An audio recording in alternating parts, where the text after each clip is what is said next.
My grandfather was obsessed with being the best, and he wouldn't stop until it was perfect. This was Seattle's spot in those days, and they all came. And again, it was a different era. There was a swagger to it. It was a swank, sexy, see and be seen kind of a scene, if you will. My parents took over. They were inheriting a place that was, in many ways, the top of its game, but it was also a place that would need to change to eventually make the guests the center stage and put them in the spotlight. So I think in that way they were ahead of their time in saying, wait a second, it's got to be more than some egocentric restaurateur walking through the dining room. People don't want to spend their time that way anymore. We always say this restaurant was a tale of two grandfathers. Because you got Peter Canlis, who was perfection and celebrity and wore a cape. And my mother's dad Grew up with a dirt floor, in the Depression in the South, and he was a legendary hospitalitarian. He was the warmest man on the planet. Everyone was invited to his table. It didn't matter who you were. He treated you the same. We always feel like it's our challenge to make sure that we honor both of those legacies.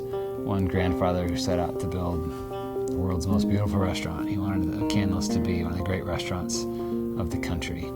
And another grandfather who wanted us to warmly embrace and welcome anyone who would come through our doors. And I think Canlis today is a confluence of those two visions. So I think there's a lot of restaurants that the goal is to be perfect. And I think guests love going to those restaurants once. But if your goal is to love and restore people and give them an experience that is extraordinary, I think you can create a restaurant that will last 65 years, like ours has. It's cool to run a restaurant with your brother. Bottom line, if you're going to keep up with the two of us, you're going to have to bring your A game. Daddy Meyer dined here and called it the single best hospitality experience of his life. The first time I ever saw a STAUB pot, it was given to us as a gift. It was this gorgeous coq au vin with a rooster on top, and the thing's like black enamel. And I looked at that and I thought, now I want to go cook.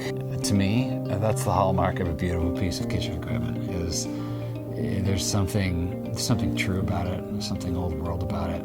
There's something enduring about it, and you just get the sense that you could throw something in there and leave it on the stove for 12 hours, and your whole world is going to get better by letting it just simmer.